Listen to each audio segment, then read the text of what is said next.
My phone buzzed during dinner. Not a call. Not a message meant for me. A bank alert.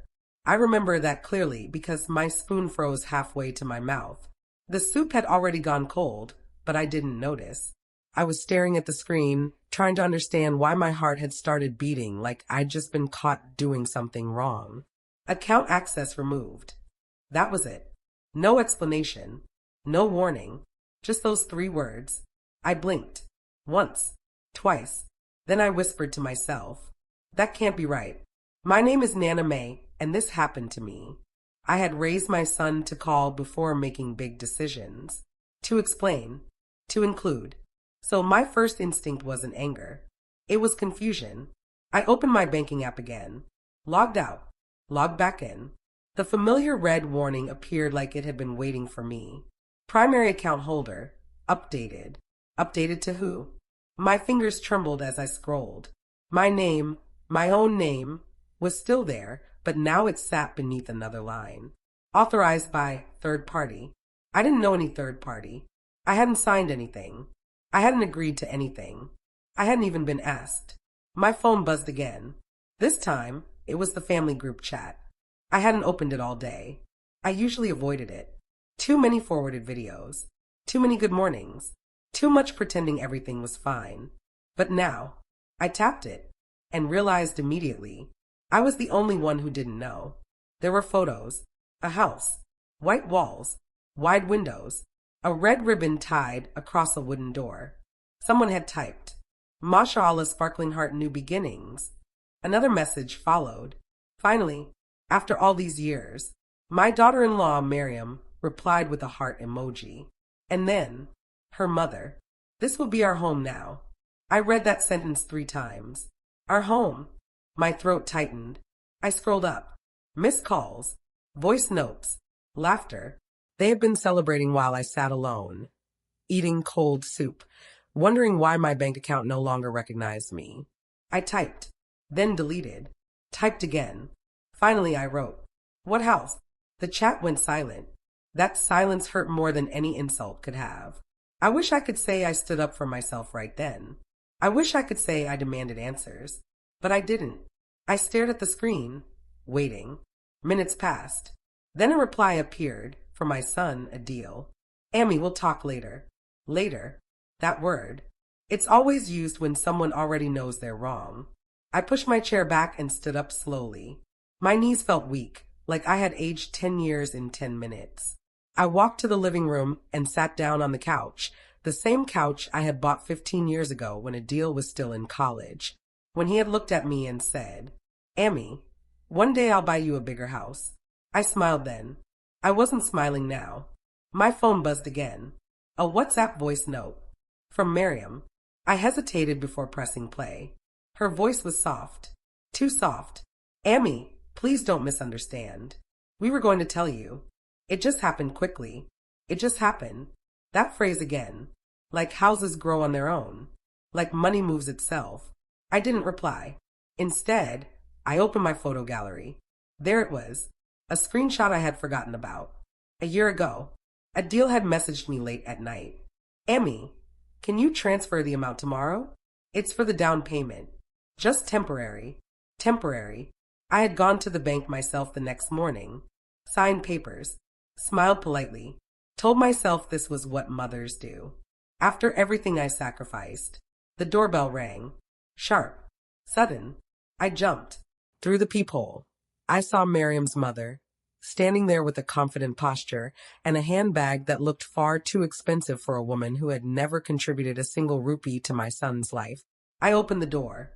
She smiled like this was already her house. "Oh, Nana May," she said brightly, stepping inside without waiting for permission. "You must be so proud. Such a big step for the children." Children? I swallowed. "I didn't know," I said quietly. She tilted her head. "Oh, didn't Adil tell you?" Her eyes flicked, just briefly, to the framed photos on the wall. My wall. Wedding photos. Graduation photos. Proof that I had been here for every stage.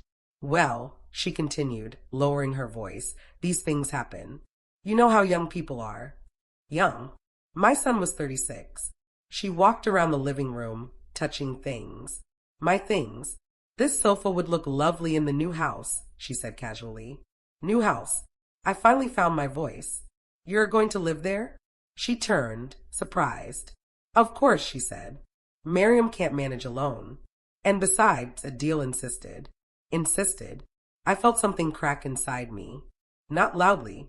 Quietly. The dangerous kind. My phone rang. Adil. I answered. Amy. Did you buy a house with my money? I asked, my voice steady despite the storm inside me.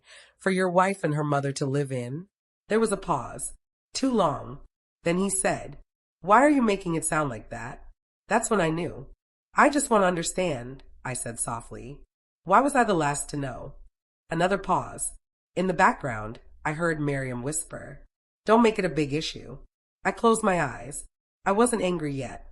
I was humiliated. Publicly. Digitally. Financially.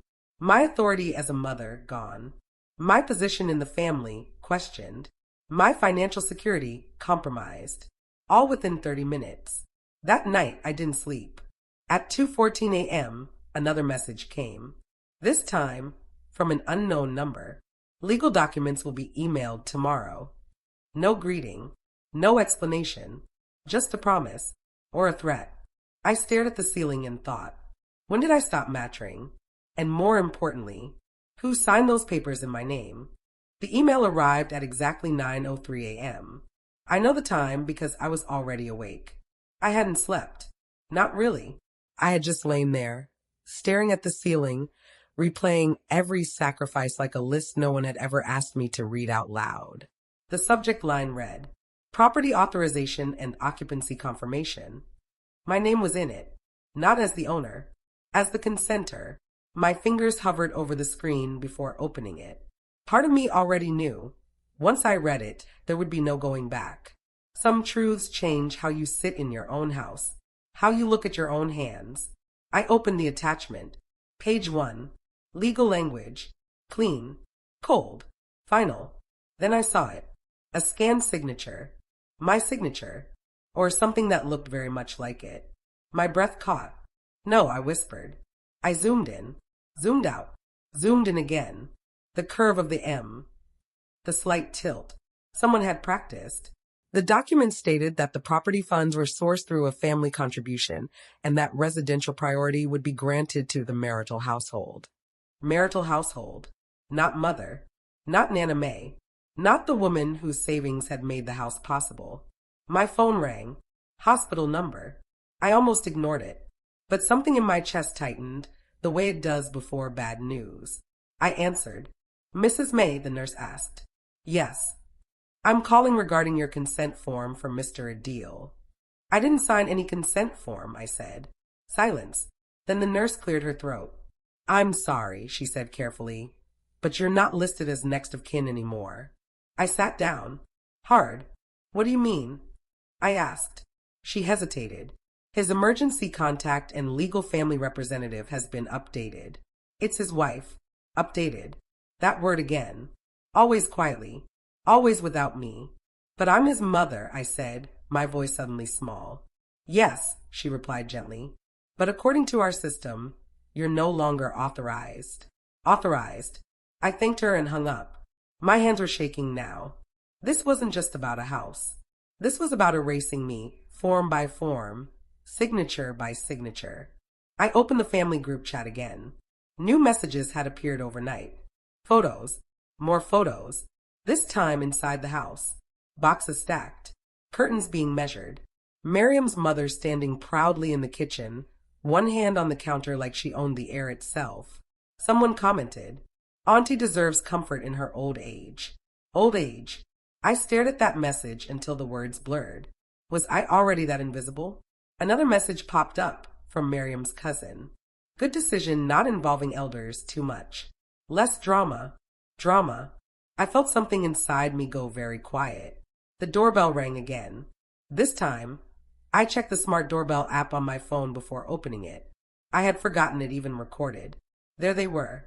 Adil, Miriam, her mother, standing together, unified. I watched the live feed for a full 10 seconds before opening the door. When I did, Adil smiled nervously. Emmy, he said, we should talk. Miriam didn't meet my eyes. Her mother walked in first. Again, no permission. I told him this would upset you, Miriam said softly, like she was the victim. Upset, not betrayed, not excluded, just upset. Why didn't you tell me? I asked Adil. He sighed.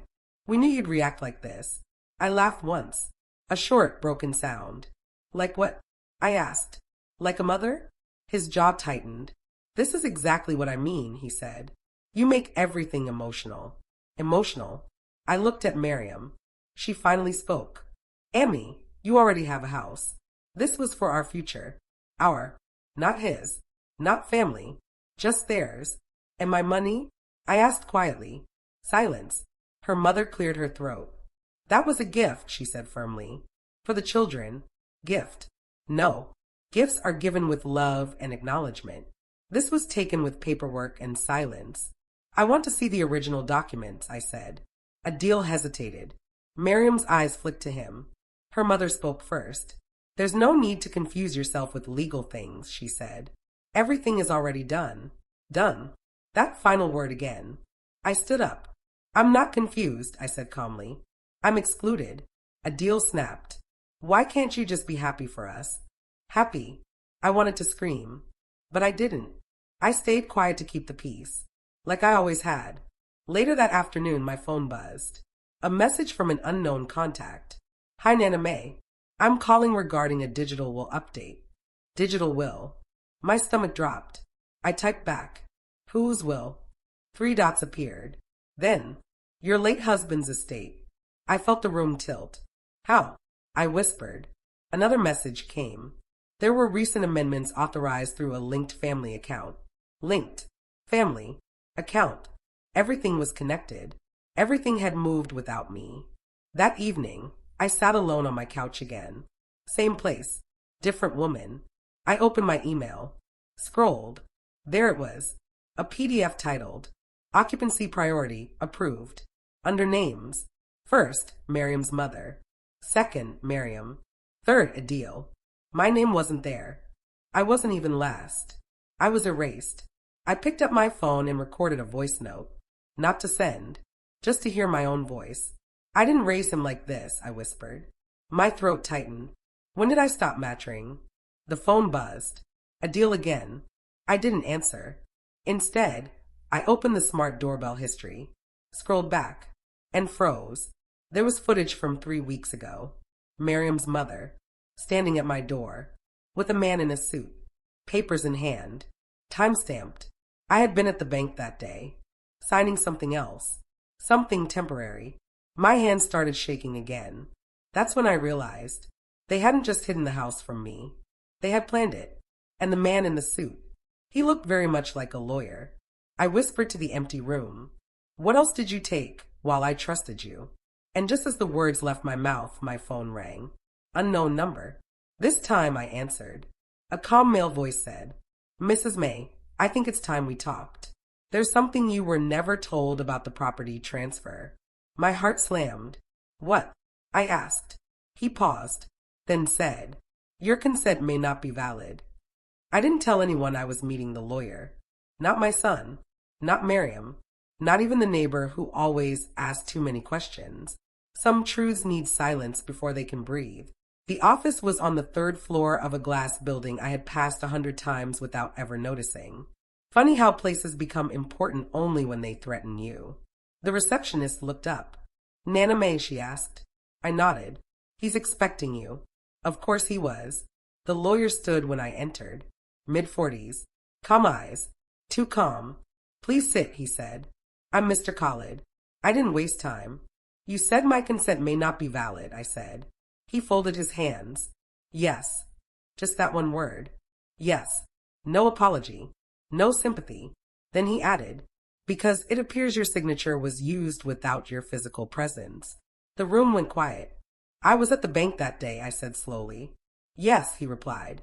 We have proof. Proof. That word landed differently this time. He slid a tablet across the table. Smart branch check-in, he said. Time-stamped.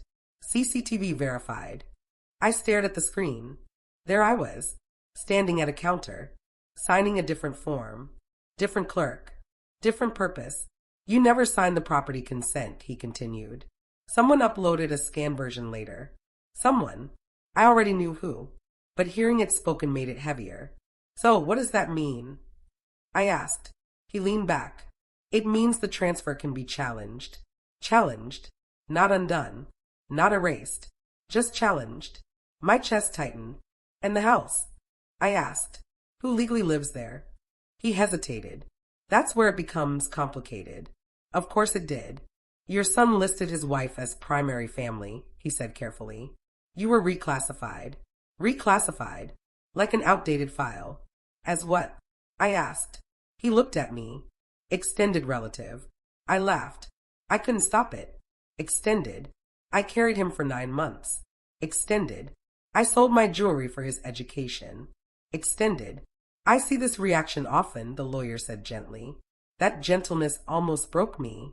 He continued. There's more, he said. I nodded. Just tell me. Break me cleanly. The down payment you transferred was categorized as a non-recoverable family contribution. Non-recoverable. So not a loan, not an investment, a goodbye. But, he added quickly, if coercion or misrepresentation is proven, that classification collapses. Misrepresentation. I swallowed. And the digital will. I asked. He exhaled. That's the most serious part. My fingers dug into the chair. Your late husband's estate was accessed through a linked account, he said. Amendments were submitted digitally. By whom? I asked. He didn't answer immediately. Then, your son's credentials were used.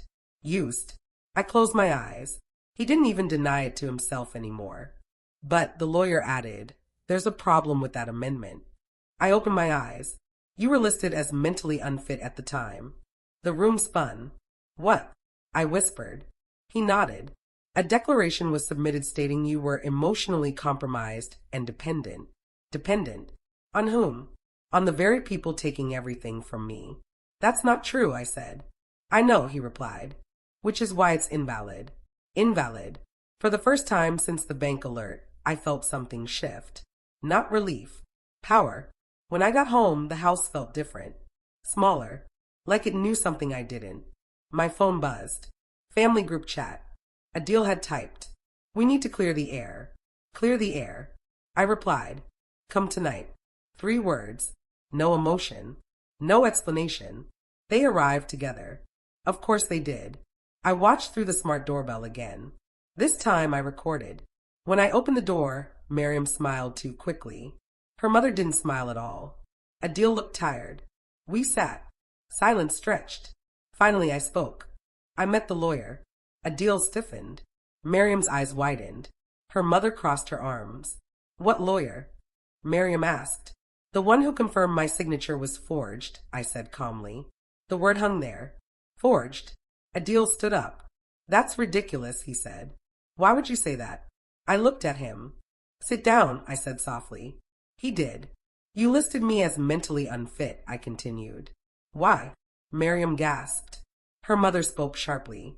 That was for protection. Protection. I nodded. From what? I asked. She didn't answer. Adil finally spoke. We thought it was easier, he said quietly. Easier. I laughed again. Short. Controlled. For whom?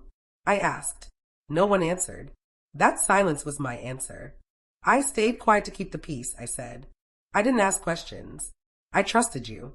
Miriam looked down. Her mother rolled her eyes. You're overreacting, she said. This is normal. Normal. That word again. I leaned forward. No, I said gently. What's normal is asking before you take. Her mother stood up. We're not doing this, she snapped. The house is done. The papers are done. Done. I smiled. Not sweetly. Clearly. Actually, I said, they're not. Adil froze. What do you mean? He asked. I met his eyes. I'm contesting the consent. Miriam gasped. Her mother's face changed. Just slightly. Fear. You can't, Miriam said quickly. That will ruin everything. I nodded. Yes, I said. It might. Adil's voice dropped. Amy, please, he said. Don't do this. I looked at my son. Really looked. When you remove my name, I said quietly, you already did. They left angry. All of them. But something was different. They didn't look confident anymore. That night my phone buzzed. Private message. From Miriam. Why are you doing this to us? I typed. I'm not doing anything.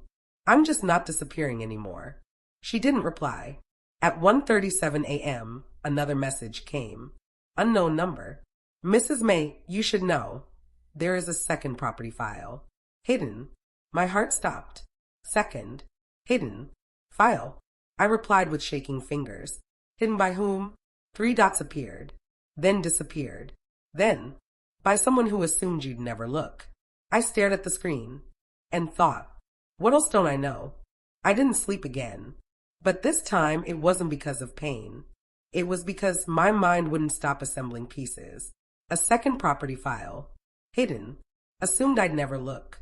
People don't hide files unless they're afraid of what they contain. At 6:12 a.m., I received an email.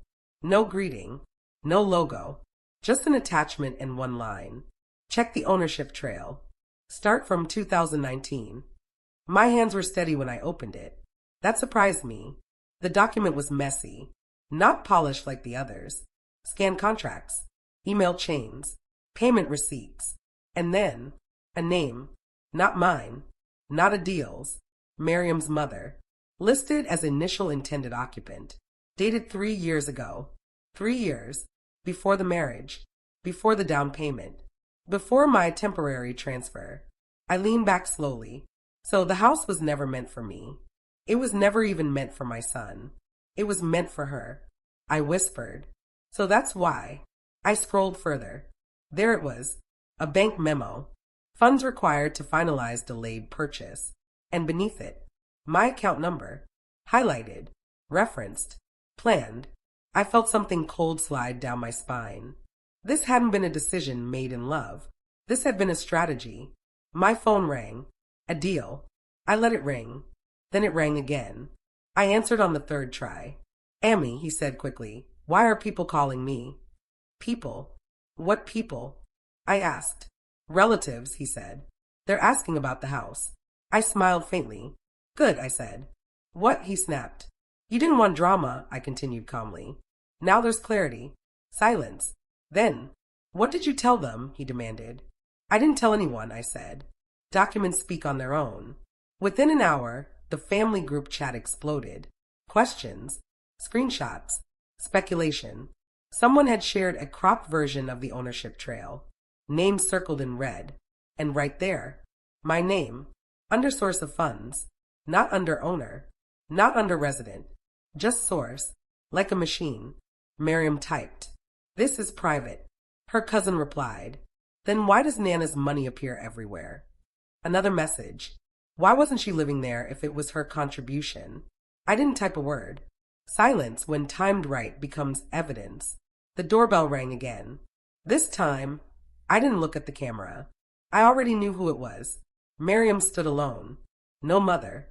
No shield. Her eyes were red. She didn't sit. Why are you doing this? She asked. Her voice cracked. I waited. Let the silence stretch. Then I said, why was the house planned before you married my son? She froze. You knew, I said softly. Didn't you? She shook her head too quickly. No. I tilted my head. Then why is your mother's name on the 2019 file? She looked away. That was all the answer I needed. You're humiliating us, she whispered. I nodded. Yes, I said. Now you know how it feels. She flinched. I never wanted to hurt you, she said. I stood up. That's not true, I replied gently. You just didn't think I mattered enough to protect. Her breath hitched. Please, she said. If this continues, my mother. I stopped her with one raised hand. No, I said. This is where I stop protecting everyone else. Later that day, I received a message from a number I recognized. Miriam's mother. We need to talk. Privately. I replied. Anything you have to say can be said in writing. 3 dots appeared. Then, you're making a mistake. I smiled. Mistakes don't hide documents. At 4:40 p.m., the lawyer called. They're panicking, he said. I didn't ask who. I expected that, I replied. There's more, he added. The second file contains a clause. What clause? I asked. He paused. A fallback transfer, he said. If the primary source withdrew. Primary source? Me. And I asked. And it lists you, he said, as temporary until relocation. Temporary. Even in their backup plan, I was never meant to stay. That evening, my phone buzzed with a new notification. Court message alert. I opened it slowly. Notice of preliminary inquiry filed. Filed by whom? I scrolled. Filed by third-party beneficiary. Her. She wasn't backing down. She was counterattacking. My heart beat faster, not with fear. With clarity. This was no longer about a house. This was about control. And she had underestimated one thing. I was done staying quiet. As I sat alone that night, I thought, after everything I sacrificed, they plan my absence. My phone buzzed again. Unknown number. One line. If this reaches court, more names will surface. I stared at the message. More names. I whispered. Whose? The reply came immediately. Your husband's. My breath left my body. My late husband. Involved. Or used. I didn't know which was worse. I looked around my living room. The couch. The walls. The memories. And for the first time, I didn't feel small. I felt dangerous. Because now I knew. The house was never meant for me. But the truth was, and it was finally coming home. I didn't cry when I saw my husband's name. That surprised me. I thought grief would rush back in the same way it had the day I buried him. Sharp, suffocating, impossible to hide. But this was different. This was quieter, colder, like discovering someone had gone through his belongings and decided which parts of him were useful. The message was still glowing on my phone. If this reaches court, more names will surface. Your husband's. I sat at the dining table long after the sun came up, staring at the chair across from me. The one he used to sit in. The one no one else ever chose. You wouldn't have done this, I whispered. But someone had done it using him. And that felt worse. At 8:19 a.m., the lawyer called. I was waiting for you to reach out, he said.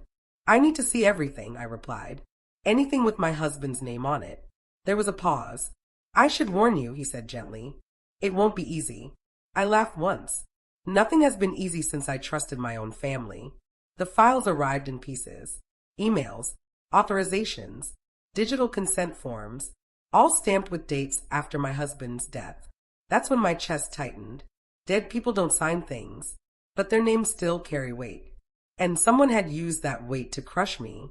One document stood out. A declaration. Approved per late Mr. May's verbal intent. Verbal intent. I read that line over and over. He never said that, I murmured. My husband had been many things, quiet, stubborn, proud.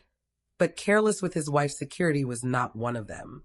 He had looked me in the eye once and said, This house, this money, it's yours if I go first. I remembered it clearly, because I had told him not to talk like that. My phone buzzed. A deal. I didn't answer. Then Miriam. I ignored it again. Finally, a message came from an aunt who rarely involved herself in anything. Beta, is it true they used your husband's name? I stared at the screen. So the whispers had started. I replied, yes, nothing more, nothing less. By noon, the story had shifted. It was no longer about a house. It was about respect. Relatives who hadn't called me in years were suddenly concerned. Not loudly, quietly, the way older women do when they recognize a line has been crossed. Someone messaged, if they can do this to you, what will they do to their own children one day? That message stayed with me. In the afternoon, Miriam's mother showed up again. This time, she didn't step inside. She stood at the door like she was unsure where she was allowed to be. I want to explain, she said. I didn't move aside. Explain why you used a dead man's name. I asked. Her mouth tightened. You're twisting things, she said. He wanted his son to be secure. I nodded slowly. Yes, I said. With his wife. Not yours. She flinched. We did what was necessary, she snapped. You were emotional.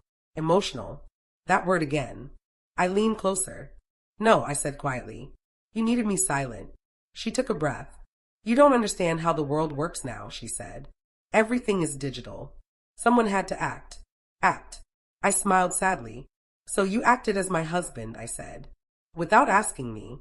She didn't deny it. That was the moment. The exact moment. When sympathy drained out of me. That night, I opened my husband's old phone. I had kept it charged all these years. Not because I needed it, but because letting it die felt like losing him twice. I scrolled through his messages. Photos of grocery lists. Reminders. Small, ordinary love. And then, a voice note, dated 3 months before his death. I pressed play. Nana, his voice said, tired but clear.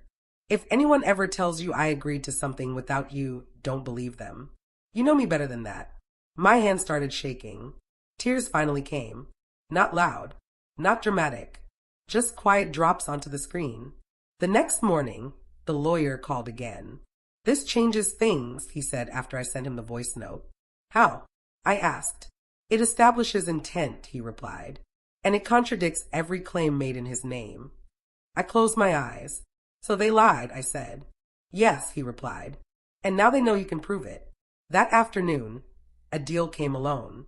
No Miriam, no mother-in-law, just my son. He sat where his father used to sit.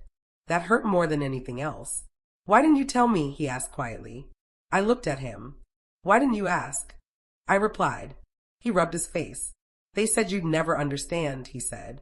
I nodded. They were right, I said. I don't understand stealing from your own mother. He flinched. We didn't think you'd fight, he whispered. Fight. That word landed heavy. I wasn't fighting, I said. I was surviving your silence. He looked up. They used Abu's name, he said, almost to himself. Yes, I replied. His jaw clenched. They told me he wanted it this way. I leaned forward. Listen to this, I said, and played the voice note. He froze.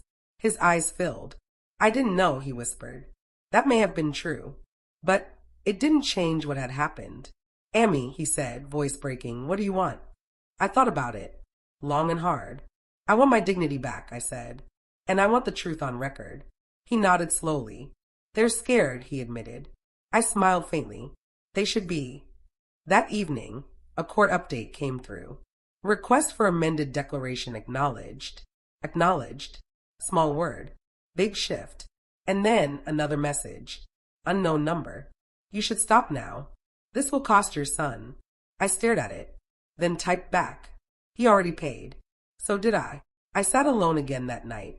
But this time, the silence didn't feel empty. It felt deliberate, like a pause before something irreversible. I touched my husband's photo and whispered, they won't use you again. And somewhere deep inside, I knew.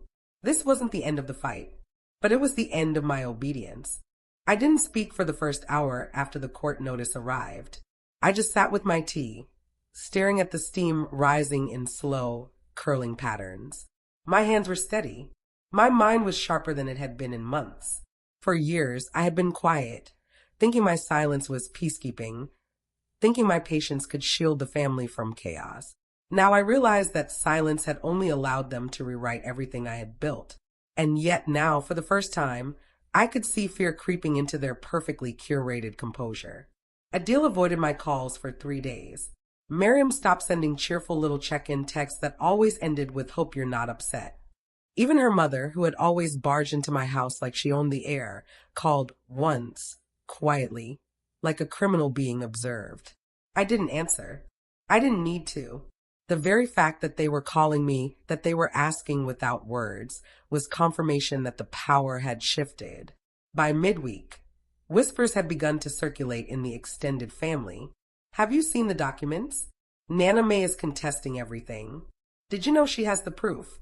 Messages arrived in the group chat from people who had never cared, who had once dismissed me as irrelevant.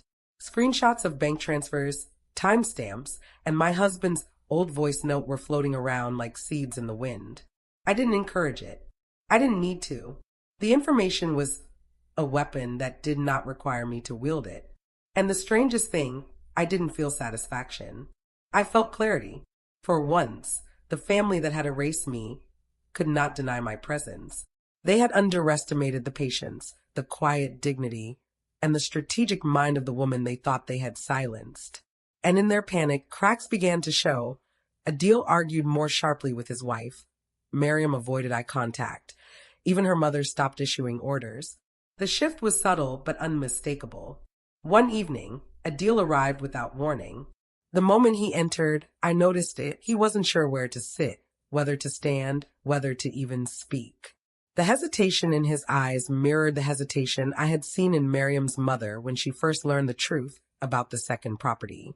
Amy, he said quietly, almost pleading, I don't know what to do anymore. I didn't respond immediately.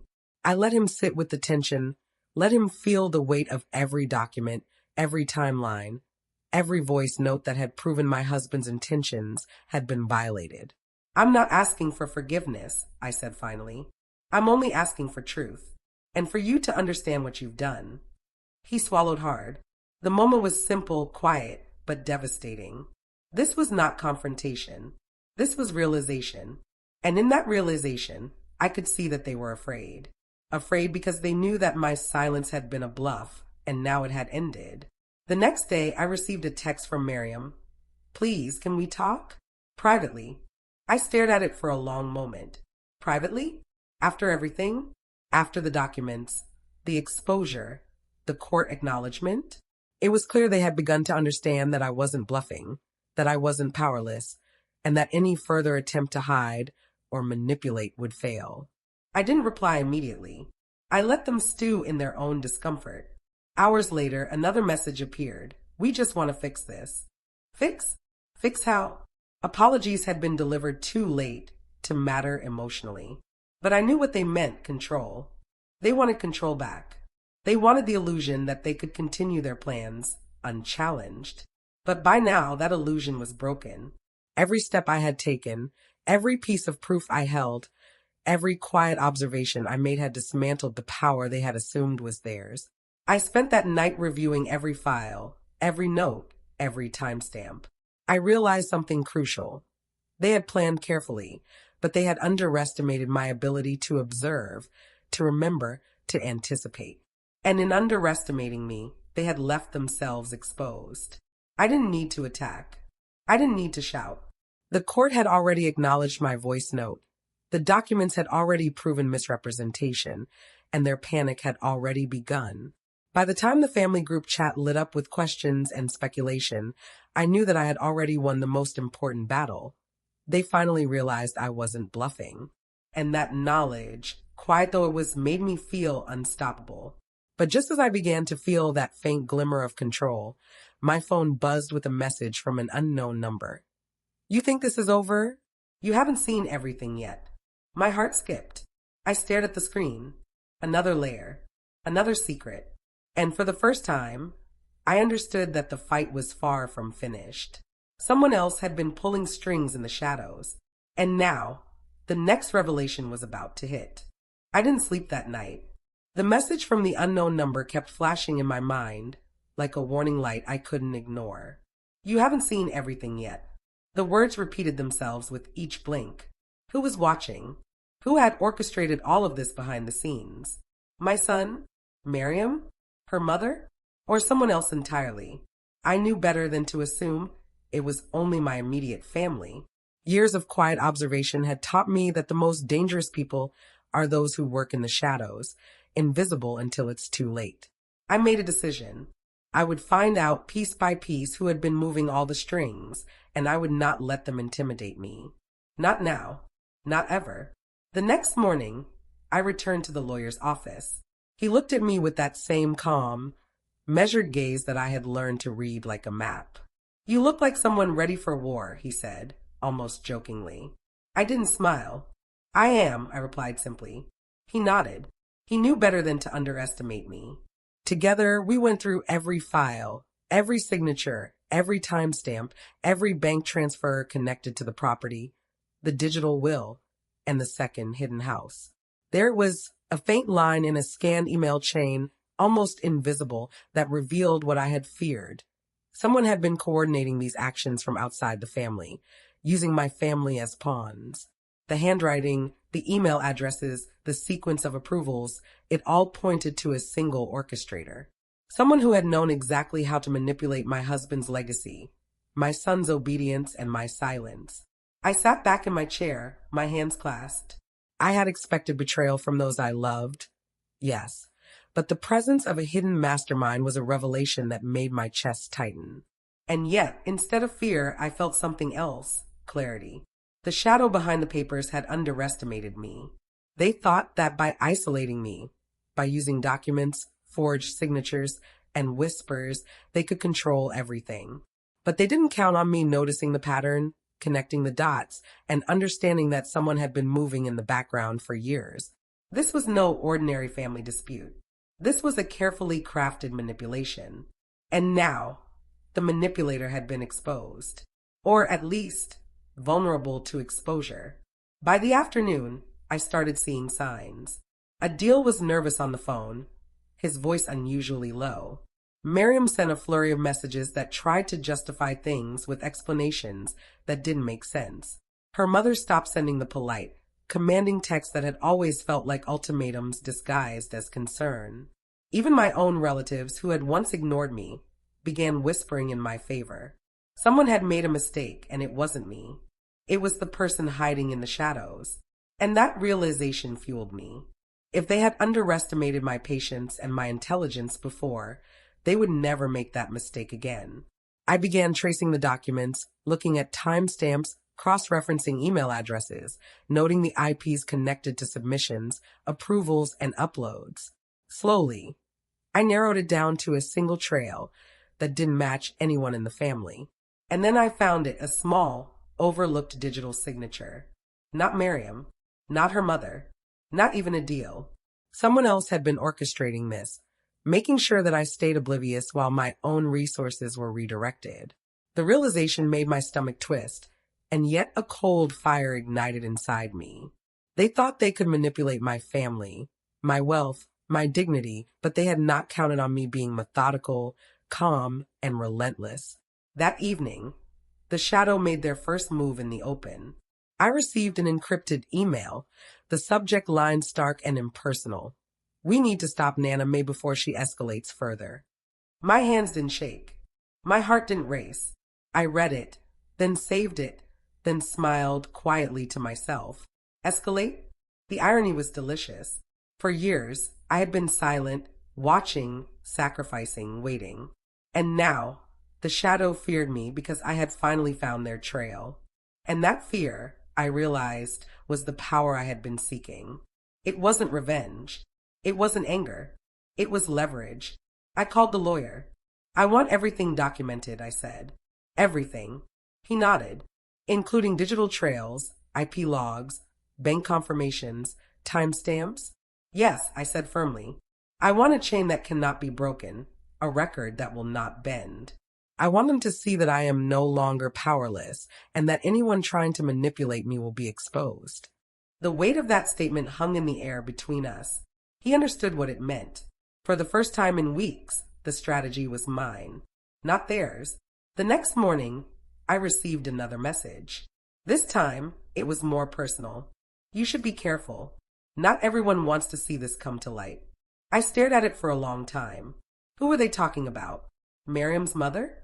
Adil? The shadow I had identified? I didn't know yet. But what I did know was this. Fear had already shifted. They were panicking quietly, behind doors, behind screens, behind polite facades. And I would let them. I would let the tension build, because panic is a tool, and I was learning how to wield it with precision. By the third day, subtle cracks were visible in the family dynamics. Adil started questioning his own actions, his messages to me more tentative, more hesitant.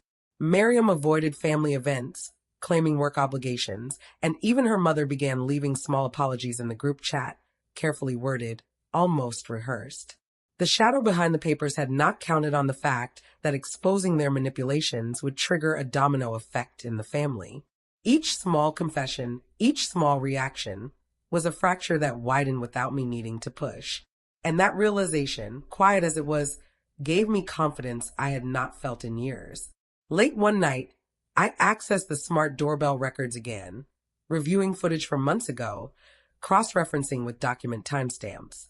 There, in the background, almost imperceptible, was someone leaving envelopes at Miriam's mother's door, watching as transactions were made, approving forms, delivering messages without being seen. I paused the footage, zoomed in, and froze. There was my shadow, my hidden orchestrator. And now I had seen their face, their timing, their method. It was not a family member.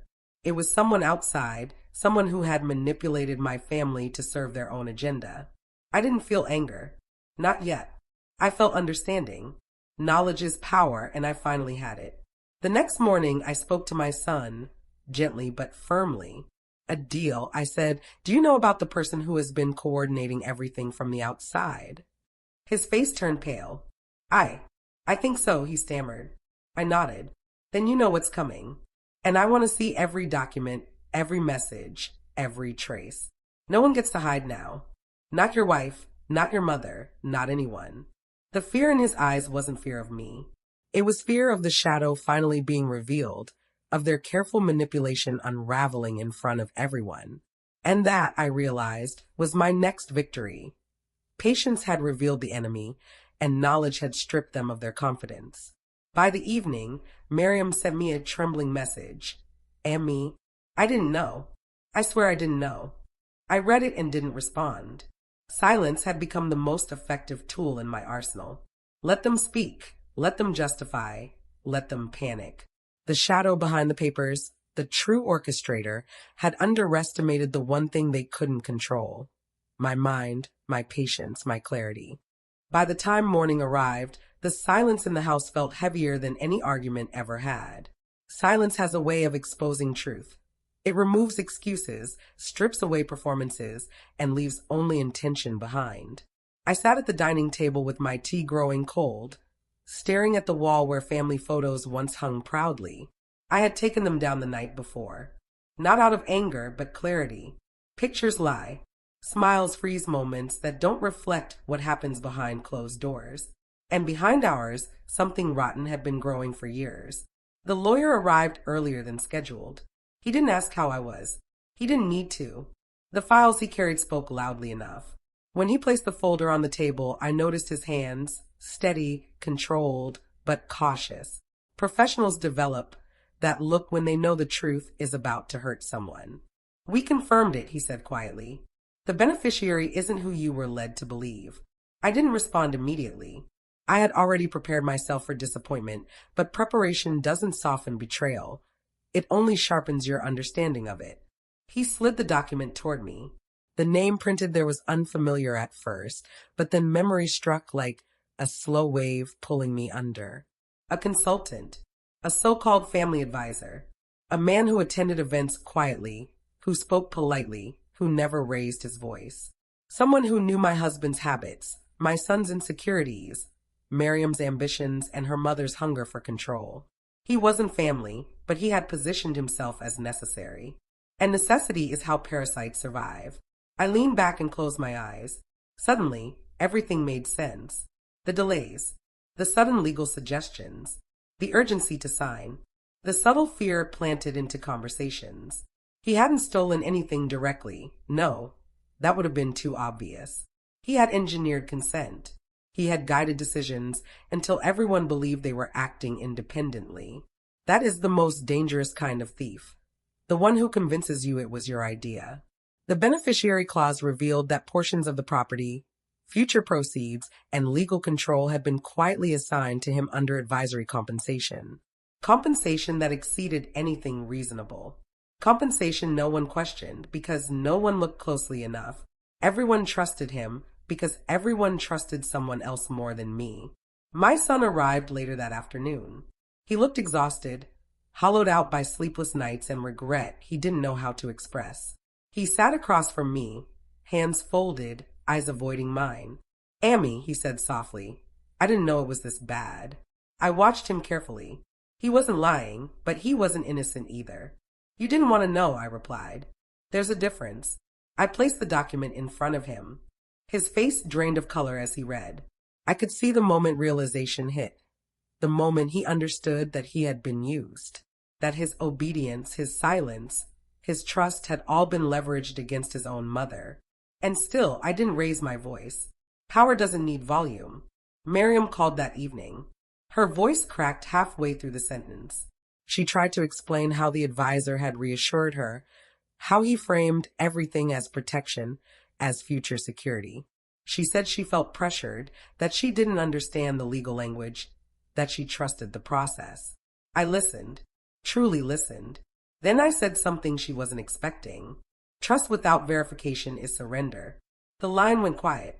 Truth tends to do that. The advisor, the hidden beneficiary, made his mistake the next day. He called me, confident, calm, too calm. He spoke as if nothing had changed, as if I were still the passive woman he believed me to be. He suggested we meet to clarify misunderstandings. Misunderstandings. I almost laughed. Instead, I agreed. When he arrived, he didn't notice the absence of warmth in the house. Men like him mistake silence for weakness. He sat comfortably, crossed his legs, and began speaking before I invited him to. He spoke about legality, about procedures, about how everything had been done by the book. I let him talk. People reveal more when they believe they are safe. Then I slid the printed beneficiary clause across the table. He stopped mid-sentence. That pause, that single breath, told me everything. For the first time, the mask slipped.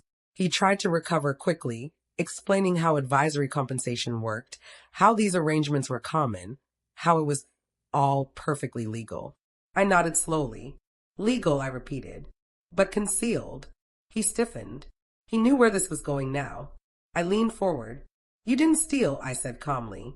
You manipulated. You didn't forge, you influenced. You didn't threaten, you guided. His jaw tightened. He had underestimated my understanding. That was his final error. I want everything reversed, I continued. Every clause, every percentage, every authority you inserted quietly into my family's affairs. He laughed then, softly, nervously. That's not how this works, he said. I smiled. It is when exposure costs more than compliance. I showed him the evidence. Emails, timestamps, recorded conversations, legal inconsistencies, the smart footage, the web of influence laid bare. The room felt smaller with each document revealed. He didn't speak anymore. He couldn't. When he left, he didn't threaten me. He didn't warn me. He simply nodded, defeated in a way only manipulators understand when the game ends. He knew the leverage had shifted, permanently. That night, I sat alone again, but this time, the silence felt earned. Heavy, yes, but clean. The kind of quiet that follows truth. My phone buzzed with messages from relatives who suddenly remembered my worth, my patience, my sacrifices. I didn't reply. Recognition that arrives only after exposure isn't respect, it's fear. I looked around the house, no longer as a place of loss, but as a battlefield I had survived. The hidden beneficiary was revealed, but the damage remained. Trust doesn't regenerate the way property does. Some fractures don't heal, they simply stop bleeding. And yet, I felt stronger than I had in years, because for the first time, everyone knew something they couldn't undo. I was no longer invisible. By the time morning arrived, tension had taken a physical shape in the house. Every sound, every message, every ring of the doorbell felt like a signal, a warning. I had spent weeks observing, piecing together not only the hidden beneficiary's moves, but also the subtle shifts within my own family. And now, the real challenge presented itself. The family itself would have to choose sides. Loyalty is fragile when truth surfaces, and I realized something crucial. Control wasn't about money, not anymore. It was about perception, influence, and positioning. And finally, I had all three. Adil was the first to confront the reality. He had spent days avoiding me, his guilt and confusion warring with the habitual obedience ingrained since childhood. But that morning, he stood in the living room, looking at me, trying to gauge my reaction before speaking. Amy, he said, voice quiet but steady, what do you want from us? The question surprised me, not because he didn't understand, but because he had never asked before. I sat down across from him, careful not to let my presence feel threatening. I don't want anything that isn't fair, I replied. I don't want compliance. I want acknowledgement. I want honesty. And I want the truth recognized by everyone involved, so no one can ever manipulate it again. He hesitated, then nodded. I understand, he whispered. For the first time, I saw him as more than my obedient son. I saw him as someone capable of choice, someone who could be guided by reason rather than fear. That small shift, subtle as it was, changed the atmosphere in the house. The rest of the family began to sense the change. Miriam avoided eye contact, her texts more hesitant, more cautious. Her mother, who had once spoken with authority as if the world would bend at her words, now seemed to calculate every message, every step.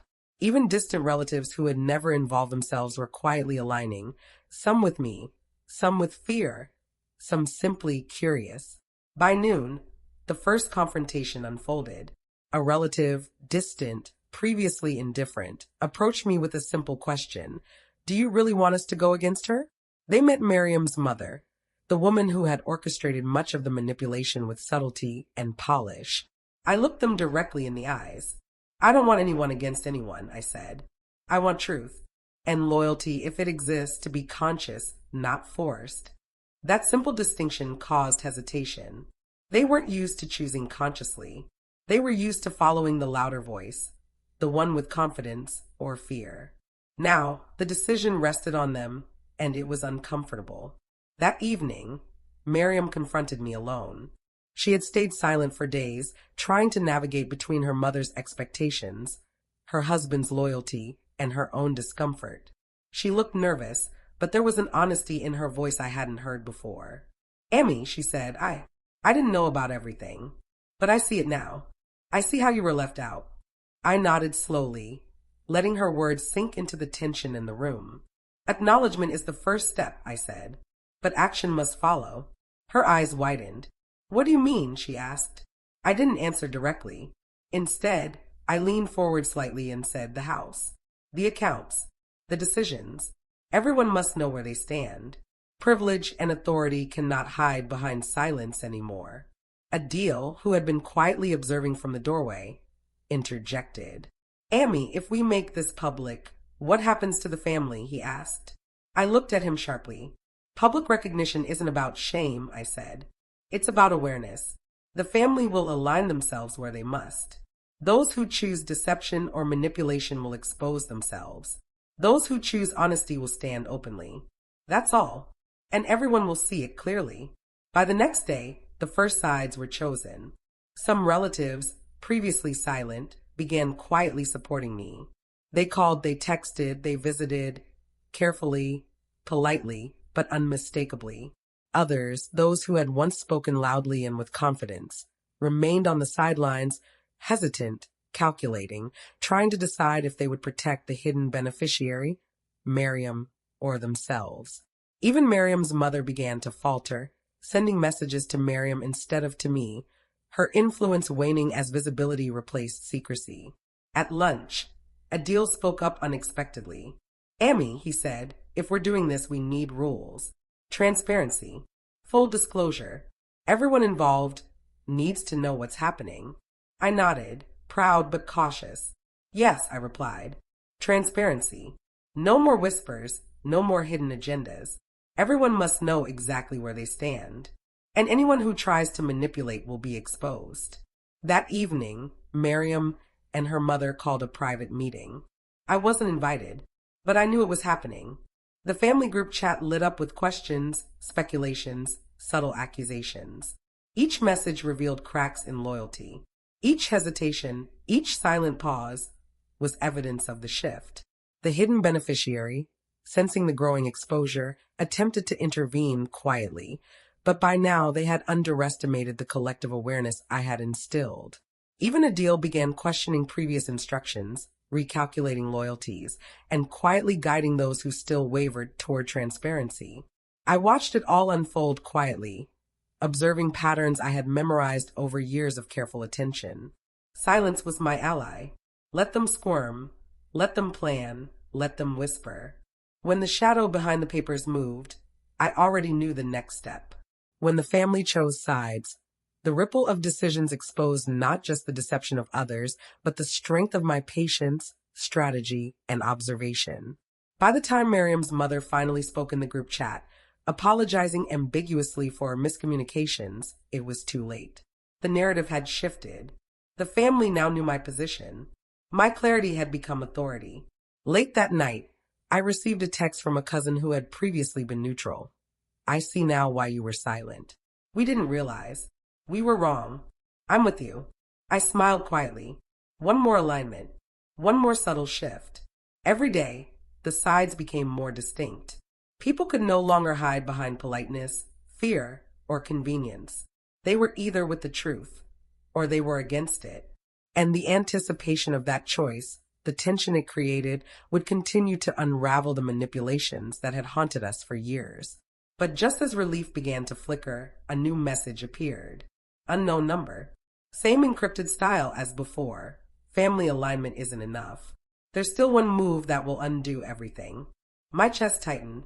One move. Undo everything. The hidden beneficiary, the orchestrator, the person who had manipulated my family for years, they were not done yet. And now, the real test was coming. The test not of documents, nor voice notes, nor courts, but of strategy, timing, and the loyalty of the people I had finally guided to choose truth. I sat back in the quiet of my home, listening to the faint hum of the city outside, and whispered to myself, this is the final phase. Everyone will see who is loyal, who is manipulative, and who survives exposure. The next step decides everything. The morning light was sharp against the windows, cutting the living room into strips of clarity and shadow. I sat at the dining table, my hands folded, my mind steady, my heart aware of every tremor in the house. For the first time in months, I felt ready, not just to confront the manipulations, but to witness their unraveling. The family had chosen sides. Loyalties were now visible. And the shadow, the hidden beneficiary who had orchestrated so much chaos, was exposed, weakened, scrambling quietly behind screens and encrypted messages. The time had come. A deal entered first, looking calmer than he had in weeks. Amy, he said quietly, everyone is ready to hear your side. I nodded slowly, not out of humility, but authority. They had waited for me to speak, and now I would.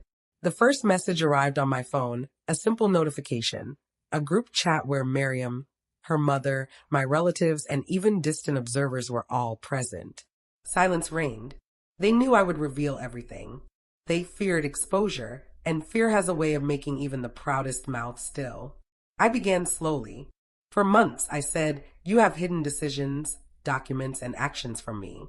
You have used my husband's name, my resources, and my silence to advance plans you believed I would never challenge.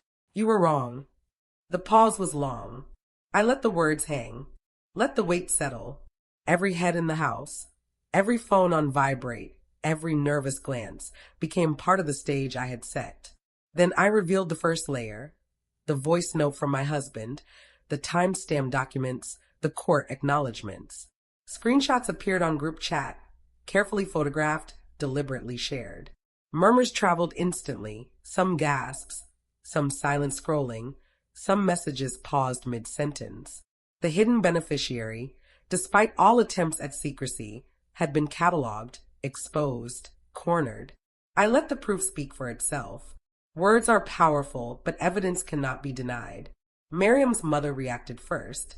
This isn't how it was meant, she whispered. I didn't answer. I simply met her eyes, calm, unshaken, letting the truth hang heavier than any accusation. Miriam's face went pale. She tried to speak, then stopped. A deal looked between us, uncertain, nervous, but present. That tension, that hesitation was mine now. I had been silent for too long. They had underestimated the patience, observation, and strategy of the woman they tried to ignore. By mid-morning, the family began to fracture visibly. Some aligned openly with me, acknowledging the truth and the manipulations they had ignored. Others tried to explain, justify, or deflect, but the evidence left no room for shadows. And the hidden beneficiary? Messages from unknown numbers arrived, desperate, calculating, but ultimately useless. They had been exposed. Every manipulation they attempted now only highlighted the audacity of their deception. I didn't need to confront them directly. The exposure had already achieved what anger could never have accomplished: the acknowledgement of my authority, dignity, and vigilance. Then came the second revelation. I slid the documents across the table, carefully highlighted. This one, I explained, wasn't just about the house or bank accounts. It was about control, inheritance, and the misrepresentation of my husband's final wishes. Every signature, every clause, every influence traced back to the orchestrator, some subtle, some blatant, was displayed. The room went silent. I could see the fear in faces that had never experienced consequences beyond polite influence. Even Miriam's mother's voice, when she finally spoke, was trembling. We didn't think she'd see it. I nodded. You underestimated the quiet patience of the person who built this family. And that patience has power you cannot reverse. By afternoon, Adil spoke with the clarity I had hoped for. Amy, he said, voice steady, we need to fix this. Legally, yes, but morally too. We have to restore trust, or nothing will matter. I nodded, approving. Moral authority had always been my goal. Vindication alone isn't enough. It must be coupled with dignity, patience, and fairness. That combination, I realized, is what earns loyalty without fear. And for the first time, I sensed genuine respect, not out of coercion, not out of threat, but because the family finally understood the weight of their actions. The hidden beneficiary, sensing their final defeat, attempted one last maneuver, an anonymous message warning of consequences, financial and personal. I read it silently, calmly, then showed it to the lawyer. We keep this, I said. It will serve as evidence of intent, but it does not frighten me. They had miscalculated. Threats work on those who depend on silence. I no longer did. Exposure had shifted the balance entirely. They were afraid. I was calm. That evening, the final family alignment became visible. Supporters of truth openly sided with me. Those still tied to manipulation remained quiet, calculating, defeated but cautious. Miriam, to her credit, admitted privately that she had misunderstood the depth of the orchestration. She would stay, but under new boundaries I set: transparency, accountability, and respect. Even her mother, humbled in silence, agreed to follow these boundaries. The hidden beneficiary retreated, their influence diminished, their position no longer secure. The revelation had restructured the family's power entirely. And yet, the ending was not complete. Just as I began to feel a glimmer of relief, the lawyer handed me a sealed envelope. My hands were steady as I opened it. Inside was a note, brief, chilling, and unmistakably intentional. Not everything you see is the truth. One more secret remains, one that could change everything again. I held it carefully, feeling the pulse of anticipation I had learned to recognize over the months. This was no threat. It was a reminder that the game never ends. Truth exposes, but does not conclude. There is always one hidden move remaining, one shadow yet to be revealed. I smiled quietly. That note, rather than frightening me, affirmed something essential. Patience and observation would always outlast manipulation. The family had learned to choose truth. The hidden beneficiary had been revealed and defeated. Loyalties had shifted and authority had been restored. Not through anger, not through revenge, but through clarity, dignity, and perseverance. And yet one final secret remained. One final question that would ensure the story did not end here. Because in families, in trust, in legacy, the unfinished truth always lingers. I placed the note carefully in a drawer, looked at my husband's photograph, and whispered, "We've won this battle, but not the war. And when the final secret emerges, we will be ready." The house was silent, yet it thrummed with anticipation. The family had chosen sides. Loyalties were known. The manipulator had been cornered. But the final revelation awaited, and with it the possibility of a sequel, a continuation, a new challenge. I was no longer the silent observer. I was the authority, the strategist, the keeper of truth. And the unfinished secret would ensure that everyone,